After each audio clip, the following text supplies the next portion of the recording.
Olá, bom dia, boa tarde, boa noite a todos. Estamos juntos mais uma vez em Palavra de Graça.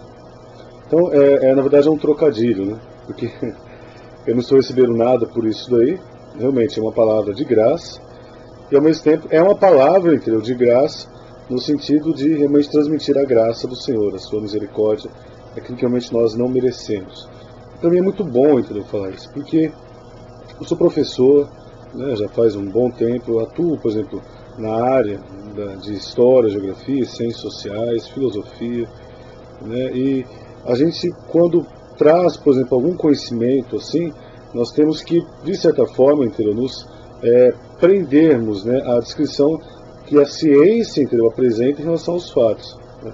Então você não tem liberdade, por exemplo, de falar, entendeu, de maneira, vamos dizer assim, livre, né, através da Bíblia, através daquilo que a Bíblia, de certa forma, expressa, né, com a fé. Né? Porque, logicamente, as ciências, elas são relacionadas, logicamente, a um princípio humano, pura e simplesmente, racional. Né? E a fé, ela se desenvolve sob o aspecto irracional também. E, logicamente, as ciências, elas não trabalham com as questões religiosas, né? Como, por exemplo, em alguns momentos históricos trabalhou e trouxe alguns problemas também. Mas, para mim é muito bom, entendeu? É muito gostoso, muito prazeroso trabalhar, entendeu, a palavra de Deus, né? É como se eu estivesse voltando para minha casa, entendeu? Quando você chega em casa, aí você tira aquela roupa que você estava usando, né, e você fica à vontade. Da mesma forma somos nós em relação à casa de Deus, em relação às coisas de Deus, não necessariamente à igreja. Quando nós nos apresentamos a Ele, quando nós buscamos a Ele, quando nós realmente nos voltamos a Ele, nós nos sentimos em casa, porque realmente nós estamos na casa do Pai. E na casa do Pai, né, o homem, ele pode ficar sem camisa, ele pode ficar tranquilo, entendeu? De chinelo, short, né? Tá ali tranquilo, entendeu? Junto ali com os seus irmãos. E da mesma forma somos nós quando temos acesso, entendeu, à presença de Deus, temos acesso a essa liberdade. Liberdade de realmente professarmos a nossa fé e liberdade de realmente falarmos a respeito que nós sabemos muito bem que está acima de todas as coisas, né, que se encontra a partir de sua palavra. Vamos ler a respeito do livro de Marcos, né, Evangelho de Marcos, no capítulo 2, do versículo 1 até o versículo 12. Então vamos lá. Diz a respeito da cura de um paralítico em Cafarnaum. Esse Cafarnaum significa mais ou menos como se fosse, por exemplo, Cafarnaum, seria a casa do profeta Naum. Né? Então, muito ali, por exemplo, do que se conhece ali em Israel, está relacionado a algum profeta, ao túmulo de Abraão, né? Ao túmulo de Davi, de Sara. Então, quer dizer, tudo ali está envolto, por exemplo, no princípio bíblico. Não necessariamente, por exemplo, que determinados lugares realmente abrigam, por exemplo, o túmulo. Em relação a Abraão, entendeu? Davi, tudo bem. Mas em relação a algumas outras características apontadas e desenvolvidas ali, por exemplo, ao longo da história em Israel, no caso aí, não necessariamente, por exemplo, é uma realidade, mas tornou-se ali, vamos dizer assim, uma tradição cultural. E tudo isso relacionado aí à história mesmo de Israel e de seus profetas, né? Então ali em Cafarnaum, que é uma cidade aí, uma área meio que cercada aí pelo mar e tal, numa área meio que litorânea, né? Dias depois, entrou Jesus de novo em Cafarnaum e logo ocorreu que ele estava em casa. Muitos afluíram para ali, tantos que nem mesmo junto à porta eles achavam lugar, e anunciava-lhes a palavra. Alguns foram ter com ele, conduzindo um paralítico, levando por 4 homens. E não podendo aproximar-se dele por causa da multidão, descobriram o eirado ao ponto correspondente ao em que ele estava, e fazendo uma abertura, baixaram o leito em que jazia o doente. Vendo-lhes a fé, Jesus disse ao paralítico: Filho, seus pecados estão perdoados. mas alguns dos escribas estavam sentados ali e arrazoavam em seu coração: por que fala ele deste modo? Isso é blasfêmia. Quem pode perdoar pecados senão um que é Deus? E Jesus, percebendo logo por seu espírito que assim eles arrazoavam, disse-lhes: por que arrazoais sobre estas coisas em vosso coração? Qual é mais fácil? Dizer ao paralítico: estão perdoados seus pecados? Ou dizer: levanta-te, toma o teu leito e anda? Ora, para que saibais que o Filho do Homem tem sobre a terra a autoridade para perdoar pecados, disse ao paralítico: eu te mando, levanta-te, toma o teu leito e vai para a tua casa. Então ele se levantou e no mesmo instante, tomando o leito, retirou-se à vista de todos, a ponto de se admirarem todos e darem glória a Deus, dizendo: jamais vimos coisa assim. É interessante perceber e entender, entendeu, a maneira como esse paralítico ele foi curado. Então percebam, entendeu, que ele foi realmente curado, mas através de um esforço. E o esforço, entendeu, que foi despendido, a sua cura, não foi nem dele, mas foi dos seus amigos. Então é interessante perceber, entendeu, né, que esse paralítico ele tinha amigos. Que embora, por exemplo, ele fosse paralítico, ele tinha amigos, tinha pessoas que o auxiliavam, que o ajudavam. Ele não estava só. Ele era paralítico, mas não estava só. Ele era paralítico, mas ele contava com muitas pessoas. Ele era paralítico, mas isso nunca lhe tirou a expectativa de vida, lhe tirou a esperança de tão simplesmente continuar vivendo, né, ao ponto dele conservar grandes amizades. Perceba, entendeu, que você tem que ser muito amigo de alguém para você levar 4 amigos, no caso ele, levar, por exemplo, essa cama, subir ele, por exemplo, até ao telhado, ao eirado, afastar ali, entendeu, a palha, né, ou as ripas, né, a cobertura ali que estava sobre aquela casa, e descer ele, esse paralítico, sobre cordas até onde o Mestre estava, onde Cristo estava. Eu percebo, entendeu, que esses amigos realmente eram bem amigos dele. Eram pessoas que realmente se importavam. Eram pessoas que realmente estavam ali para auxiliá-lo e o auxiliaram, no caso aqui, através de um grande esforço. Então, às vezes, por exemplo, entendeu, nós, aí, mesmo em um momento de limitação, e o paralítico ele era alguém limitado, nós realmente, entendeu, podemos contar, né, com aqueles que realmente estão à nossa disposição. Mas desde que realmente nós concebemos as nossas amizades. Por isso que é importante você ter amigos. E os amigos, você não encontra eles só na igreja, entendeu, onde você está, só na comunidade onde você está. Você encontra amigos em todos os lugares. A mesma Bíblia fala, entendeu, né? Ame o amigo ao todo tempo. E na angústia nasce o irmão. Em Provérbios fala a respeito disso, Mexalim. Então, é interessante que nós tenhamos as nossas amizades, para que em momentos de limitação, esses amigos venham ser os nossos membros, eles venham ser os nossos olhos, eles venham ser a nossa mente. Então é interessante que nós tenhamos amizade, vínculos de amizade, e não estejamos só. E conservemos todas as amizades que realmente estão à nossa volta. Uma outra característica interessante desse capítulo, no caso aqui, desses versículos, o capítulo 2, o livro aqui de Marcos, né, em grego é Karamarkon, né, o nome, né, de Marcos. No caso aqui, a transcrição do livro, né, para o grego, né, aqui. É interessante perceber que a cura a esse paralítico não foi simples. Eles tiveram que ir atrás. Da mesma forma, nós, entendeu, né, em alguns momentos devemos lutar para recebermos aquilo que Deus realmente tem para nos dar, né, para receber aquilo que Deus realmente tem para nos oferecer. E devemos ir aonde Ele está, devemos buscar a sua face, devemos realmente nos voltar entre a sua vontade. A sua vontade sempre será boa, perfeita e agradável, como a vontade de Cristo realmente em o curar. E foi isso que Ele fez. Curou, entendeu, esse doente, esse paralítico. Perceba, entendeu, que Cristo estava ali pregando, anunciando a palavra e realizando curas. O ministério de Cristo não se limitou à crucificação e à nova aliança que foi estabelecida através da crucificação. E toda, vamos dizer assim, toda a base e toda a justificação das alianças anteriores, né, em Cristo, né, através da crucificação e ressurreição. Não. Mesmo em vida, entendeu? Ele pregava a palavra. Ele poderia muito bem passar, entendeu, né, os 3 anos dele em branco, mas não. Semelhante aos profetas, né, que o antecederam, ou que foram iluminados por ele, pelo teu Santo Espírito, ele pregava a palavra, ele curava, ele trazia ensinamento. E, quando ele curava, ele estimulava as pessoas a realizarem aquilo que ele esperava que elas realizassem. Jesus, ele conhecia o coração das pessoas. Jesus, ele não observava simplesmente o exterior ou a necessidade. Perceba o interior aqui, entendeu, né? O que Jesus Cristo disse a ele, no caso aqui.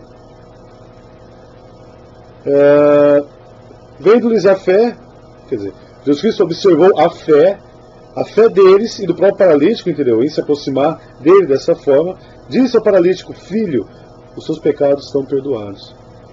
Perceba, entendeu, que Cristo poderia ter dito para ele, e ele estava disposto a curá-lo porque ele o curou, né? Você quer ser curado? Não. A primeira coisa que ele falou: filho, os seus pecados estão perdoados. Jesus Cristo, ele conhece o nosso coração.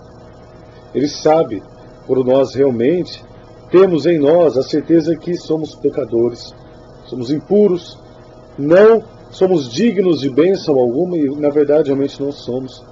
Mas ele é o único que realmente pode perdoar os nossos pecados. Ele pode realmente nos limpar, vendo em nós o quê? A fé. E a fé, no caso aqui, não foi medida simplesmente pela certeza, pela crença de que ele seria curado, mas pela ação, pela atitude. Fé é atitude também. Fé é muito mais atitude, é muito mais ação sua em realizar algo, mesmo sem ver resultado, mesmo sem ter expectativa, e continuar realizando isso daí até que algo ocorra, do que simplesmente você acreditar que o Senhor irá realizar tal milagre. Não, você está agindo, você está indo de encontro. A fé, ela é algo, a fé, ela é algo que se desenvolve em movimento. Ela não é algo parado, ela não é algo estático. A fé, ela é algo que se desenvolve em movimento, assim como a nossa vida. E a fé, ela é testada por Deus aí constantemente. E no caso aqui, Jesus Cristo percebeu a fé e já disse logo ao paralítico: filho, seus pecados são perdoados. Mas por que Cristo disse isso? Porque ele sabia que o paralítico ia receber de bom grado, porque você não vê na Bíblia, entendeu, o paralítico se escandalizando em relação a isso. Mesmo a situação dele, entendeu, qualquer palavra, por exemplo, para ele seria muito importante, porque ele sabia, entendeu, que ele não poderia esperar mais nada, entendeu, da vida, a não ser aquilo que ele estava vivenciando, né, e observando. Da mesma forma, nós, entendeu, em muitos momentos nós não esperamos mais nada em nossa vida. Nós não temos mais nenhuma esperança. E qualquer palavra que nós, por exemplo, escutamos na igreja, algum pastor, nós guardamos em nosso coração. Por quê? Porque nós não temos mais, vamos dizer assim, orgulho, né? Nós estamos quebrados e quebrantados. Mas o Senhor, ele observa a nossa fé. E quando ele realmente diz que os nossos pecados estão perdoados, quando algo aparentemente irrelevante em relação aos nossos problemas, entendeu, está acontecendo, é porque o milagre vai chegar, é porque realmente ele vai trazer vitória, é porque ele realmente vai mudar a nossa história. E isso é fato, isso é verdade, isso não é simplesmente narrativa bíblica. Perceba que Cristo, então, ele disse, né, que os pecados daquele paralítico seriam perdoados, mas ao mesmo tempo ele provou também o quê? Os escribas. Os escribas disse para ele, então, como que ele pode falar disso? Pensaram, né? Pensaram consigo mesmo, como que ele pode perdoar pecados, sendo que ele não é Deus? Então perceba que Cristo, ao mesmo tempo que ele perdoou os pecados daquele paralítico, ele também provou a fé, ele agiu, entendeu? Provocando o espírito daqueles que realmente não acreditavam que ele era quem? O Messias. Hamashiach, Deus, eles não acreditavam. Agora percebam, para um judeu, entendeu? Mesmo um judeu daquela época, acreditar que um homem, Jesus Cristo era um homem, era Deus encarnado, mas em homem, acreditar que esse homem é Deus, mesmo o Messias prometido pelos profetas, é muito difícil e complicado. Mas percebam que Cristo, entendeu? Ele, mesmo sabendo que isso era complicado, ele combatia. Ele não era complacente à falta de fé daqueles que não enxergavam ele como ele realmente era, não viam nele, ao menos a possibilidade dele tão simplesmente ser o Messias, ou ser mais do que um rabi, né, ou um profeta. Na verdade, eles não abriam o seu coração para eles. Agora, a comunidade judaica deve ser condenada por isso de maneira alguma. Nós percebemos que mesmo Cristo, e sendo um judeu, encarnado, mas de forma judia, um judeu, disse ao Pai, Pai, perdoa-os, eles não sabem o que fazem. E de maneira alguma, o Senhor, ele foi responsável, direto ou indiretamente, ou negligente em relação a toda a perseguição que a comunidade judaica sofreu ao longo da história, antes e depois de Cristo. De maneira alguma. O Senhor, ele tem um plano especial para o povo de Israel, e realmente ele vai completar a sua vontade através do povo de Israel. A negação deles trouxe a nossa afirmação de que ele realmente é o Senhor. Através da negação deles, o Senhor se revelou àqueles que não tinham esperança alguma, que somos nós. Então, tudo isso faz parte, de certa forma, de um plano divino. E ele sabe de todas as coisas. Então nunca devemos condenar a comunidade judaica por isso. E nem tentar forçá-los, né, a acreditar em Cristo como Hamashiach, como o Messias, como o Senhor. Isso daí vai de acordo com a maneira como Deus trabalha no coração de cada um. O que é fato é quando você realmente procura o Senhor, buscai-me e me achareis quando buscareis todo o vosso coração. Esse é o Antigo Testamento. Você o encontra. E ao encontrar a Deus, o Todo-Poderoso, você encontra Cristo. Você encontra o seu sopro, o Hakodesh, o Espírito Santo de Deus. Então não tem como, entendeu? Você se esquivar de Deus em nenhuma de suas formas, porque ele se apresenta como ele é. Assim como ele se apresentou a Paulo, como Cristo, logo de uma vez, ele nos apresentou, eu sou Adonai, Pai do Senhor Jesus, Yeshua. Eu mandei meu filho, Hamashiach, para a terra. Não. Cristo se apresentou a Paulo, né, de uma maneira, vamos dizer assim, transversal, né, mudando radicalmente o pensamento que ele tinha em relação à Torá. Da mesma forma, entendeu? Cristo, ele agia também em relação à maneira como ele se apresentava a Jerusalém, a comunidade onde ele estava, a maneira como ele se apresentava a todos que o circundavam, e ia de sinagoga em sinagoga, de casa em casa, de aldeia em aldeia, curando pessoas, pregando a palavra, falando a respeito do reino, dando a entender que ele seria morto, ele ia ressuscitar, que algo novo estava sendo feito e realizado. E dessa forma, ele ia realmente levando as pessoas a crerem nele. Jesus Cristo, ele não fazia milagre como uma forma de provar que ele era Deus. Pelo contrário, percebam que ele fazia milagre e em alguns momentos ele fugia, entendeu? Ele saía de cena, né? Ele ia orar, ele falava para as pessoas não contarem muito a respeito daquilo. Por quê? Porque o objetivo dele era trazer salvação através de todo o processo, né, que se instaurou a ele através da cruz. Sim, entendeu? Né? Então, não era uma maneira dele se autopromover a sua cura, de promover a sua divindade, não. A sua divindade, ela era provada, ela era estimulada no coração das pessoas. O Senhor, ele ia tocando a cada um. Por que os discípulos, eles eram judeus? Por que eles aceitaram servir a Cristo de maneira instantânea? Tudo bem que eles eram pessoas simples, mas por que eles aceitaram? Porque eles viam em Cristo algo diferente. Eles viam em Cristo algo que eles não viam em mais ninguém. E por isso que eles aceitavam seguir o Mestre, se voltar a ele da maneira como ele era, assim como o mestre Nicodemos, né, que se apresentou a ele. Escriba aqui, no caso aqui, eram aqueles que escreviam. Nessa época aqui, toda a literatura, né, a Torá, ela era muito mais falada, mas era necessário que se escrevesse, né, e deixasse tudo isso registrado em pergaminhos, né, são os Sefer, né, até hoje a palavra Sefer significa livro em hebraico. Isso daí era lido nas sinagogas, tal. Geralmente era aramaico, hebraico, por exemplo, em alguns momentos. Então sempre onde tinha, por exemplo, um escriba, sempre onde o fariseu, o saduceu, as duas principais correntes judaicas da época, havia um escriba, que era um doutor da lei. Ele não era, às vezes ele poderia ser, por exemplo, um fariseu ou um saduceu, mas era alguém que conhecia muito a lei e escrevia. Geralmente conhecia bem o hebraico, e sempre estava ali. Como Jesus Cristo ele chamava a atenção de muitas pessoas, iria de aldeia a aldeia, então essas pessoas que realmente conheciam a Torá se aproximavam dele, né, para compreender e entender o que estava acontecendo ali, no caso. Terceira resposta que Cristo deu àqueles que estavam zoando, se perguntando como que ele pode perdoar pecados, né, sendo que ele não é Deus. Ele diz, o que é mais fácil dizer ao paralítico? Estão perdoados seus pecados, ou dizer, levanta e toma o teu leito e anda? Mas para que vocês saibam que o Filho do Homem, ele tem poder para perdoar os pecados, ele disse ao paralítico, levanta-te e anda.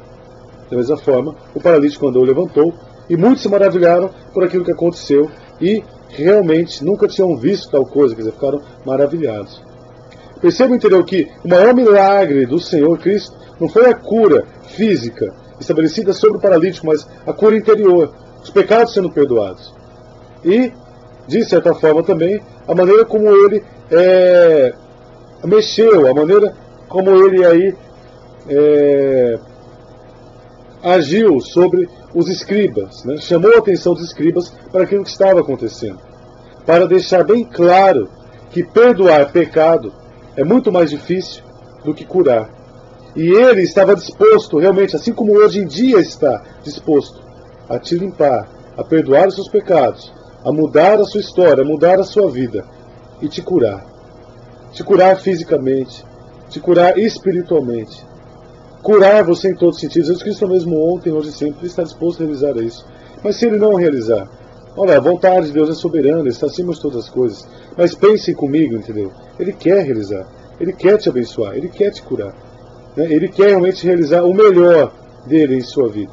E se ele não curar, esse se sempre, entendeu, está à nossa volta. Se o Mestre não curar, se o Mestre não nos livrar dessa dor, desse sofrimento, saiba que aquilo que ele reserva para você depois dessa vida, assim como reserva para nós, para todos nós que cremos e o buscamos, é muito melhor e maior do que qualquer cura que ele poderia realizar.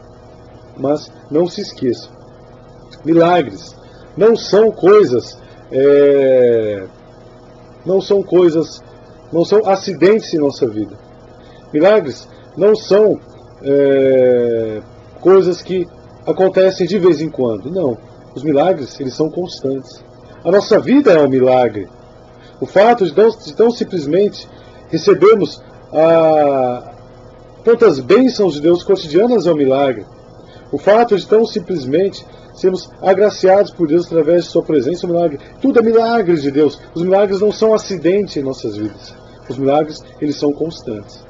E quando ele realmente nos cura, quando ele está disposto a curar, realmente, além dos nossos pecados serem perdoados, há também a sua cura, a sua transformação, a cura física, né, a cura espiritual. E ele realmente é ontem, hoje e sempre. Perceba, entendeu, que Cristo honrou a fé daqueles que o levaram, honrou a fé do paralítico, e através da fé, ele trouxe a sua cura, ele trouxe o seu perdão, e promoveu maravilhas no meio daqueles que o assistiam também. Quando Deus realmente ele faz algo a nós, ele não faz simplesmente para nós, para que nós venhamos regozijar e agradecer a Ele, nos regozijar e agradecer a Ele. Não, Ele faz algo para chamar a atenção de todos. Ele faz algo para que realmente todos saibam que Ele é Deus e que Ele tem capacidade de perdoar os nossos pecados e de nos curar. Pessoal, fiquem com essa palavra, não desanimem, né? Não deixem de lutar, não deixem aí de carregar o seu leito, se possível, até o telhado, para que o Senhor realmente venha realizar a sua cura, o seu milagre. Lutem, lutem até o último instante, porque Ele realmente é bom e Ele é galardoador, presenteador daqueles que o buscam. Pessoal, muito obrigado pela participação de vocês aí. Espero que essa mensagem tenha ajudado vocês aí. Até a próxima com a nossa pregando, com a nossa palavra de graça. Muito obrigado, pessoal. Até a próxima. Tchau, tchau. Boa semana.